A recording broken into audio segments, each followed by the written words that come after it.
Hello friend, good afternoon. आज आपला session आहे sales training. Earn while learn या ग्रुपच्या अंडर आपण सेल्स, सर्व्हिस आणि फॅकल्टी ट्रेनिंग कंडक्ट करतोय. त्यातला आजचा जो सेशन आहे आपला तो सेल्स रिलेटेड आहे. सेल्सचं आपण ऑलरेडी ह्यावरती थोडंसं आपण डिस्कशन केलेलं आहे. आजपासून प्रॉपर सेल्स आणि त्याच्या रिलेटेड आपल्याला सेशन स्टार्ट करायचं आहे. पहिल्यांदा मी सेल्स का सिलेक्ट केलं तर आत्ताचा हा क्वारंटाईन टाइम आहे, लॉकडाऊनचा पिरियड आहे. मीनवाईल तुम्ही घरी आहात, आसपासचे काही आपले मित्र मैत्रिणींच्या कॉन्टॅक्टमध्ये असाल, त्यासाठी आजपासून आपल्याला यावरती काम पण सुरू करायचं आहे. पण आता तर जसं मी ग्रुपमध्ये हा मेसेज ज्या वेळेला सांगितला की बाबा आपण ग्रुप स्टार्ट केला आहे, त्यातून सेल्स अँड सर्व्हिस किंवा फॅकल्टीसाठी आपण ट्रेनिंग कंडक्ट करतोय, तर मला असं बऱ्याच जणांचा हा विषय आला होता की म्हणजे लक्षात आलं की फॅकल्टीसाठी बरेच जण इच्छुक दिसले, म्हणजे फॅकल्टी ट्रेनिंगसाठी. परंतु तोच एक कन्सेप्ट असंही जाणवलं की ट्रेनिंग किंवा ट्रेनिंग सोडून सेल्स अँड सर्व्हिससाठी फारसे लोक इंटरेस्टेड दिसले नाहीत. तर थोडासा मला तुमचा अजूनही जो व्ह्यू आहे, फोकस जो आहे तो थोडासा बदलायचा आहे. मित्रांनो, अजूनही कन्सिडर हे लक्षात ठेवा, आपण शिकण्याच्या स्टेजमध्ये आहोत. अजून आपलं हार्डवेअर कम्प्लीट झालेलं नाही हे समजून घ्या. आणि हे कधीपर्यंत होणार नाही हे पण समजून घ्या. जोपर्यंत तुम्ही ग्रॅज्युएशन पर्यंत पोहोचत नाही तोपर्यंत तुम्हाला हार्डवेअर वेल ट्रेन नाही असं समजून राहायचं. कोणतंही नॉलेज घेत असताना किंवा आपण त्यामध्ये जास्तीत जास्त कसं नॉलेज घेता येईल हा कन्सेप्ट आहे. आता आपल्याला सेल्स आणि सर्व्हिस हा कन्सेप्ट आहे. तर सर्व्हिस कशासाठी आहे की आपलं जे काय हार्डवेअरचं नॉलेज आपण लॅबमध्ये घेतलंय ते आता प्रॅक्टिकली इम्प्लिमेंट करायची वेळ आहे. ओके, म्हणजे ज्या वेळेला आपण शिकलेलं आहे नॉलेज ते आपल्या आता ग्राउंड लेवलला जाऊन आपल्याला ते रिपेअर करायचं आहे. कारण लॅबमध्ये सगळेच प्रॉब्लेम आपण कंडक्ट नाही करू शकत. आपण अगदी 20% किंवा 25%च लॅबमध्ये कंडक्ट केलेला आहे. राहिलेलं 70% जो काय सिलेबस आहे किंवा जो सर्व्हिसचा जो पार्ट आहे तो आपल्याला बिल्डअप करायचा आहे आपल्या ह्या ट्रेनिंग मधनं, सेल्स अँड सर्व्हिस मधनं. तर ज्या वेळेला मी हा कन्सेप्ट सांगितला तर त्याच्या रिलेटेड आपल्याला पहिला कन्सेप्ट जो होता डेअरिंग, म्हणजे बऱ्याच जणांचं डेअरिंगच झालेलं नाही की मला हा सेल्स पार्ट जमेल. म्हणजे हा कॉन्फिडन्स नाही आहे की मी धाडस करून दाखवू शकतो, मी धाडस करू शकतो, हाच एक कॉन्फिडन्स आलेला नाही. इथं तुम्हाला कशाची पहिली गोष्ट धाडस, डेअरिंग म्हणजे आपण नवीन बिझनेस स्टार्ट करतोय का, तर बिलकुल नाही. काही इन्व्हेस्टमेंट करायची नाही, काही त्यात तुम्हाला झिरो रिस्क आहे. कुठेही इन्व्हेस्टमेंट करायची नाही किंवा तो कन्सेप्ट काही नाही. तरी सुद्धा काही विद्यार्थ्यांना अजून डेअरिंगच झालेलं नाही. का मला ते समजलं नाही. कोणत्याही विषयाची नवीन सुरुवात असेल तर जिथं आपल्याला झिरो रिस्क टेकिंग आहे त्यावेळेला तुम्हाला डेअरिंग करायला काहीच हरकत नाही असं माझं मत आहे. तर पहिल्यांदा तुम्ही डिसिजन घ्यायला पाहिजे की आपल्याला ह्या क्षेत्रात, सर्व्हिस क्षेत्रात काय यायचं आहे. तर आपल्याला आपलं नॉलेज इन्क्रीमेंट करायचं आहे. नॉलेज इन्क्रीमेंट करतानाच आपल्याला त्यातनं अर्निंग सोर्स मिळावा यासाठी आपण हा सगळा एफर्ट्स करतोय.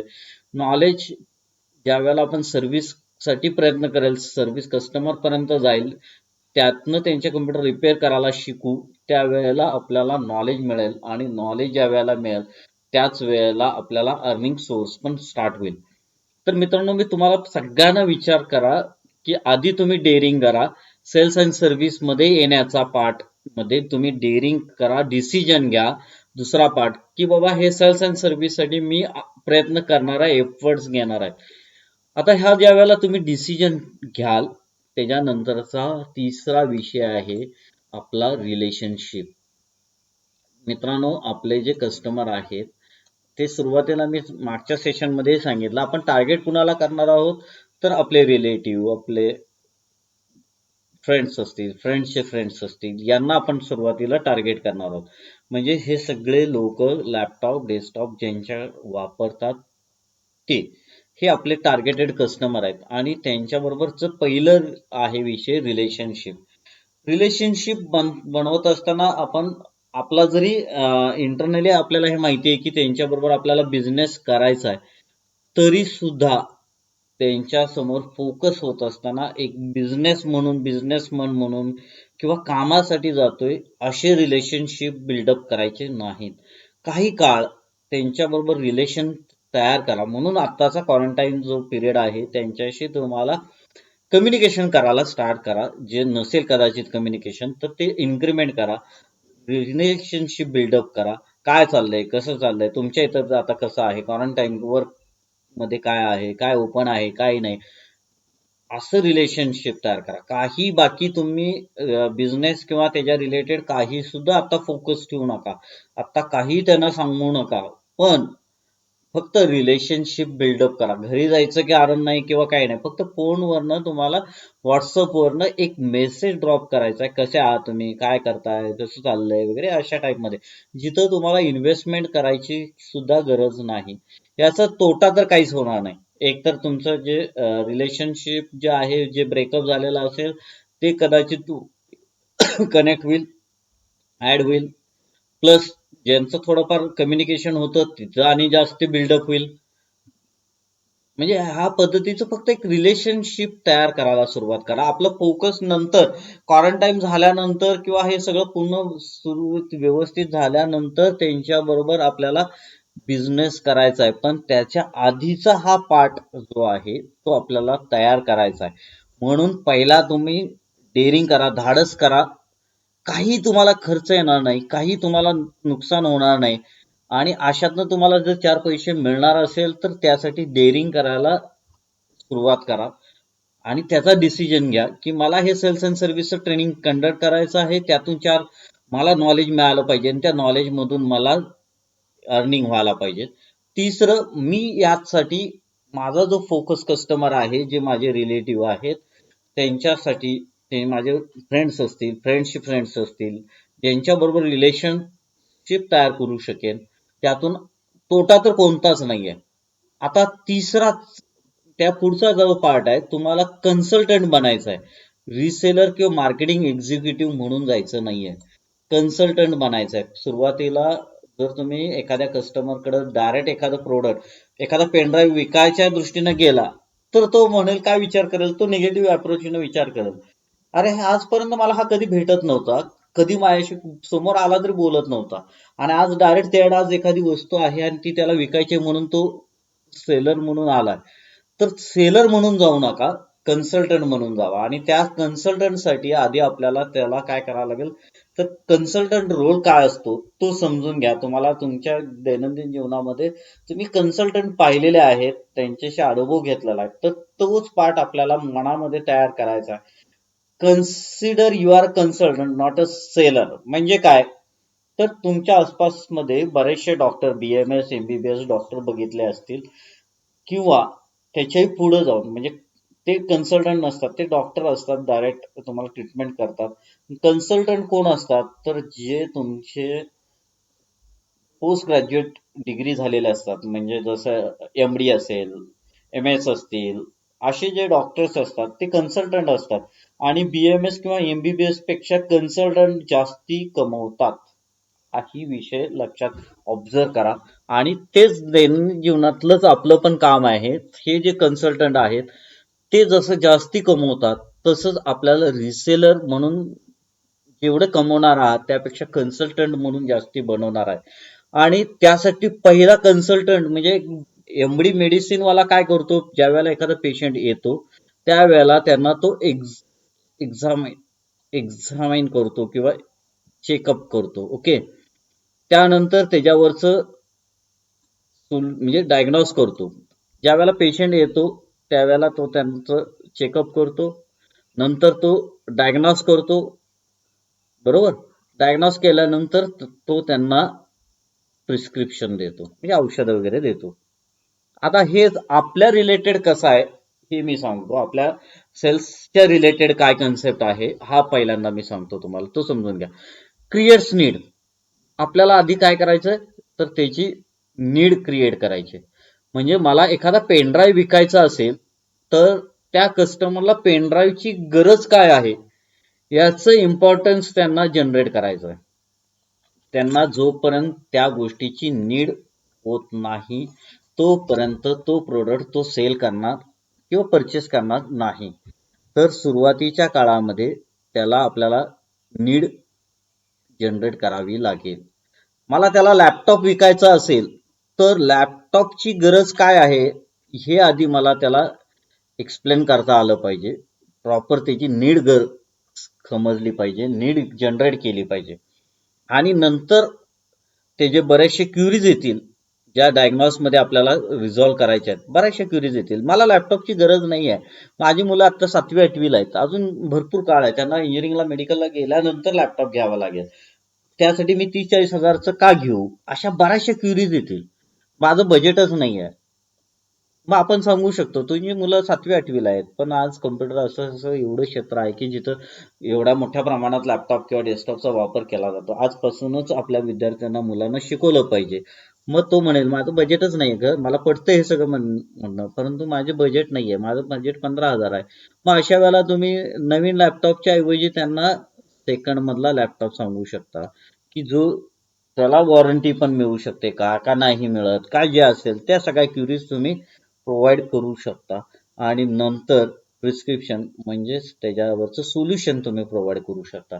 आणि सोल्युशन मधनं तुम्हाला तो कस्टमर मिळू शकतो. हेच तिन्ही गोष्टी, ह्या सगळ्या ज्या गोष्टी आहेत, म्हणजे आपल्याला सर्व्हिस जनरेट करायचं आहे. सर्व्हिस मधनं आता काय लक्षात घ्या, नुसतंच प्रोडक्ट विकायचं आहे का, तर नाही. नुसतं पेन ड्राईव्ह वगैरे नवीन प्रोडक्ट विकायचं आहे नाही. पण ज्यावेळेला एखादा सर्व्हिस कस्टमर सुद्धा जनरेट करायचा, सर्व्हिस म्हणजे काय, ऑलरेडी माझ्या एखाद्या कस्टमरकडे लॅपटॉप आहे, डेस्कटॉप आहे, ह्या सगळ्या वस्तू आहेत, पण त्याला तो कुणाकडनं तरी ज्याकडनं परचेस केलंय कदाचित त्यांच्याकडनं तो आतापर्यंत सर्व्हिस ही घेत होता, पण आता त्याला चेंज करायचा आहे, डायव्हर्ट करायचा आहे. हा सुद्धा एक सेल्सचाच पार्ट आहे. डायव्हर्ट काय करायचं आहे, तर तो आतापर्यंत ज्यांच्याकडनं रिपेअर करून घेत होता त्यांच्याकडनं रिपेअर न करून घेता तुमच्याकडं रिपेअरिंग साठी कन्वर्ट करायचा आहे. हा कन्व्हर्जन जो काम करायचं आहे ते सुद्धा या सेल्सचंच काम आहे. आणि जोपर्यंत तुम्ही सर्व्हिस कॉल जनरेट करत नाही त्याशिवाय तो लॅपटॉप किंवा डेस्कटॉप तुमच्याकडे रिपेअरिंगला येणार नाही. आणि रिपेअरला येणार नाही नसेल तर तुमच्याकडं नॉलेज पण येणार नाही. आणि नॉलेज नाही आलं की ऑटोमॅटिकली तुम्हाला अर्निंग सोर्स पण होणार नाही. म्हणून सेल्सचा रोल नुसतं नवीन एखादं प्रोडक्ट इतकाच नाही आहे, तर सर्व्हिस पार्ट सुद्धा त्या सेल्स एक्झिक्युटिव्ह कडेच असणार आहे. त्यासाठी आपल्याला मी जसं हे सांगतोय त्या सगळ्या सगळ्या गोष्टी आपल्याला व्हॉट्सअप, फेसबुक याच्या माध्यमातून पण करायच्या आहेत. पण आधी आपला डिसिजन झाला पाहिजे. म्हणजे एक पहिली गोष्ट म्हणजे डेअरिंग आपलं असलं पाहिजे की मला हे सगळं करायचं आहे. भले मला ह्यातनं यश येईल, अपयश येईल. यश आलं, वेल अँड गुड, पुढे जाल, काय हरकत नाही.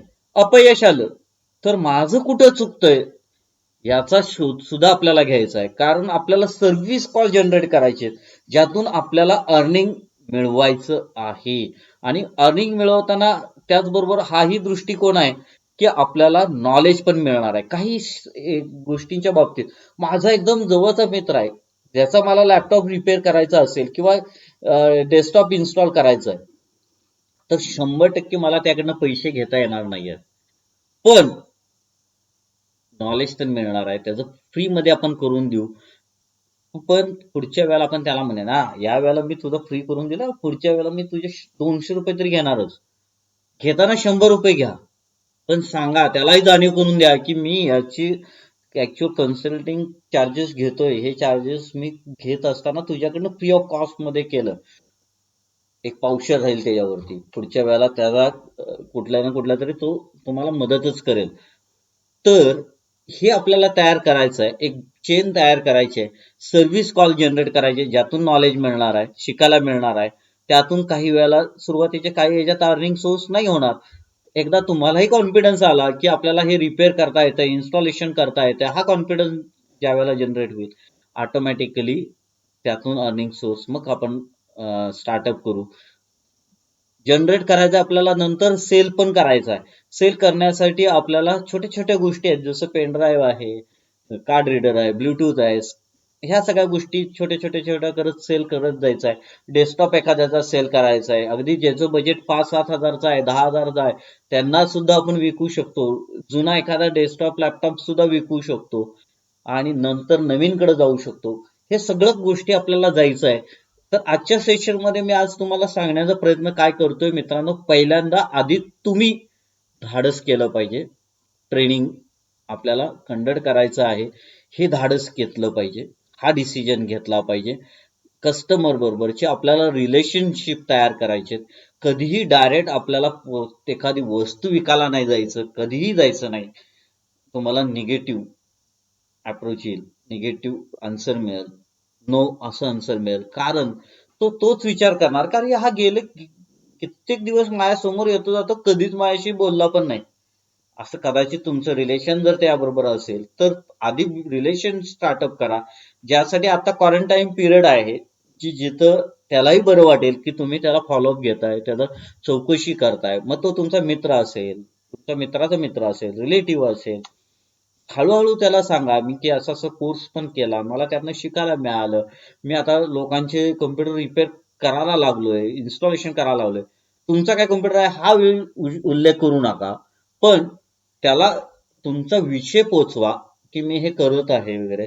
सुरुवातीच्या सेशनमध्ये तर नुसतंच काय चाललंय, कसं आहात, काय तुमच्या इथं क्वारंटाईन मध्ये काय वातावरण आहे वगैरे हे करा. नंतरच्या 1-2 मेसेज मध्ये थोडंसं मी एजीएम कॉलेजमधनं हे कोर्सेस शिकायला लागलो, आम्हाला खूप त्याचा बेनिफिट व्हायला लागला, हा मेसेज पोचवा. आता मी एवढा कॉन्फिडंट झालोय की मला आता एखादा कॉम्प्युटर वगैरे रिपेअर करायला मी शिकायला लागलोय, प्रयत्न करायला लागलोय, हे विषय पोचवा. म्हणजे हळूहळू स्टेप बाय स्टेप तुम्ही त्यांच्यापर्यंत जावा. नंतर सेलर म्हणून जाऊ नका. सगळ्यात महत्वाचा विषय की जिथं फेल्युअर जास्त येईल, तर पहिल्यांदा कन्सल्टंट म्हणून जावा. त्याचं नीड काय आहे त्याच्याशी चर्चा करा, बोला. बोलत असतानाही डायरेक्ट प्रोडक्ट सेलचा विषय नाही, इकडे तिकडच्या 4 गोष्टी सांगा, तुमच्याबद्दलची माहिती सांगा, तुमचे कोर्सेस कोणते करताय ते माहिती सांगा. आणि मग कन्सल्टंट त्याची नीड हळूहळू जनरेट तयार करा. त्याच्याकडे घरात कम्प्युटर आहे का नाही, असेल तर अँटीव्हायरस आहे का, नसेल तर त्याचे ड्रॉबॅक्स काय असू शकतात हे सांगा. हे सांगण्यासाठी आधी तुम्हाला त्याचं नॉलेज घ्यायला लागेल, हे लक्षात ठेवा. मग अँटीव्हायरस नसेल तर काय काय प्रॉब्लेम होतात, तर त्याचे बॅड सेक्टर तयार होतात, नंतर हार्ड डिस्कचं लाईफ खराब हे लाईफ कमी होऊ शकेल. समजा त्याला हार्ड डिस्कला वॉरंटी 1 वर्षाची असेल, पण ऑटोमॅटिकली अँटीव्हायरस नसेल तर बॅड सेक्टर क्रिएट होतात, बॅड सेक्टर क्रिएट झाले की हार्ड डिस्क फेल्युअर होईल. मग अँटीव्हायरस असेल, भले त्याची 400-500 रुपये 400 रुपये वर्षाला खर्च आहे, पण त्यातून तुम्हाला किती बेनिफिट होऊ शकतात ते पटवून द्या. त्यासाठी तुम्हाला त्याचं नॉलेज आलं पाहिजे. अँटीव्हायरस कोणता अँटीव्हायरस चांगला आहे, काय चांगला आहे, त्याची तुम्हाला माहिती सांगायला पाहिजे. त्यासाठी नेट लागतं का, तर नाही लागत. मग त्याचे बेनिफिट्स काय असतात त्या अँटीव्हायरसचे हे तुम्हाला माहिती असले पाहिजे. पहिल्यांदा काय करायचंय, तर त्याची एक्झाम करायचं आहे आपल्याला. त्या ठिकाणी त्या कस्टमरचे काय नीड्स आहेत, नसतील तर त्या नीड्स जनरेट करायच्या आहेत. त्याच्यानंतर त्याच्याबरोबर बोलून त्याच्या क्युरीज आहेत त्या डायग्नॉस करायच्या, रिझॉल्व करायच्या आहेत. आणि नंतर त्यांना सोल्युशन प्रोव्हाइड करायचं आहे, प्रिस्क्राईब करायचं आहे. सोल्युशन प्रोव्हाइड करता आलं पाहिजे की अँटीव्हायरस नाही आहे तर अँटीव्हायरस हे ऑप्शन आहेत, तर त्यातला तुम्हाला हा अँटीव्हायरस आहे जो 500 रुपये 700 रुपये मार्केटमध्ये सेलिंगला आहे, पण मी हा तुम्ही माझ्याकडनं जर घेतला तर मी 400 रुपयात तुम्हाला देईन. हे आपल्या आसपासचे आपले कस्टमर आहेत, आपल्या शेजारचे पाजारचे आहेत. कमीत कमी प्रॉफिट घ्या, पण जास्तीत जास्त नॉलेज. कारण अँटीव्हायरस करायला गेल्यानंतर तुम्हाला तिथं जाणवेल की बाबा तो 32 बिट आहे का 64 बिट आहे का काय आहे, त्याच्यावरती कोणता अँटीव्हायरस ऑलरेडी होता, तो रिमूव्ह कसा करायचा, त्याच्या स्टेप्स तुम्हाला नसेल माहिती तर ऑटोमॅटिकली तुम्ही मला विचाराल, आपल्या ग्रुपमध्ये विचाराल, ज्यांच्याकडे ते नॉलेज आहे ते शेअर करतील आणि ते तुम्हाला नॉलेज मिळेल. हा सगळा पार्ट शिकण्याचा आहे. आणि सेल्स याच्यासाठी आधी आपल्याला ह्या सगळ्या गोष्टीचं आजचे जे सेशन मध्ये मी सांगतोय, ह्या सगळ्यात पहिला डेअरिंग सगळ्यात महत्वाचं आहे. डेअरिंग जर असेल, जिथं तुम्हाला कोणती इन्व्हेस्टमेंट न करता, कोणतीही रिस्क नसताना तुम्हाला तरी सुद्धा डेअरिंग करायला लागेल की मला सेल्स करण्यासाठी, सेल्स करण्यापूर्वी मला पहिल्यांदा माझं डेअरिंग व्हायला पाहिजे. नंतर तो डिसिजन घेतला पाहिजे की मला सेल्स अँड सर्व्हिसचं ट्रेनिंग कंडक्ट करायचं आहे, प्रॉपर ट्रेनिंग करायचं आहे. ट्रेनिंग कम्प्लीट झाल्यानंतर मला ते मार्केटमध्ये इम्प्लिमेंट पण करायचं आहे, याचं डिसिजन घ्यायला पाहिजे. त्यासाठी मग रिलेशन आपल्याला हे करायचं आहे सगळं पुढे जाऊन, अजून 2-3 महिन्याचा कदाचित वेळ आहे. पण तर त्या कस्टमर बरोबर, त्या मित्रांच्या बरोबर आपल्याला रिलेशनशिप बिल्डअप करायचं आहे. साइड बाय साइड जे आता तुम्ही कोणाशी कन्सल्टंट म्हणून रोल करायचा आहे, सेलर म्हणून काम करायचं नाही. सेलर डायरेक्ट एखादं प्रोडक्ट घेऊन जातो आणि डायरेक्ट होम टू होम करतो, तर तसं नाही करायचं. आपल्याला कन्सल्टंट म्हणून जायचं आहे. कन्सल्टंट करत असताना त्याची गरज काय आहे का, नसेल तर ती क्रिएट करायची, नीड क्रिएट करायचे, नंतर त्याच्यावरचं सोल्युशन प्रोव्हाइड करायचं. ह्या सगळ्या गोष्टी आहेत सेल्ससाठी. तर मित्रांनो, यावरती विचार करा, डिसिजन घ्या आणि आजच्याच दिवशी आपल्याला सेल्सचं म्हणजे आपल्याला पुढचं ट्रेनिंग कंडक्ट करायचं आहे. कोटेशन काय असतं, कोटेशनच्या बाबतीत कसं कसं तयार करायचं आहे, काय अमाऊंट कॉस्ट वगैरे, हे दुसऱ्या सेशनमध्ये मी तुम्हाला सांगणार आहे. आजचं सेशन तुम्हाला जर आवडला असेल तर लाईक करा, सबस्क्राईब करा. आपण इथं थांबूयात. थँक्यू.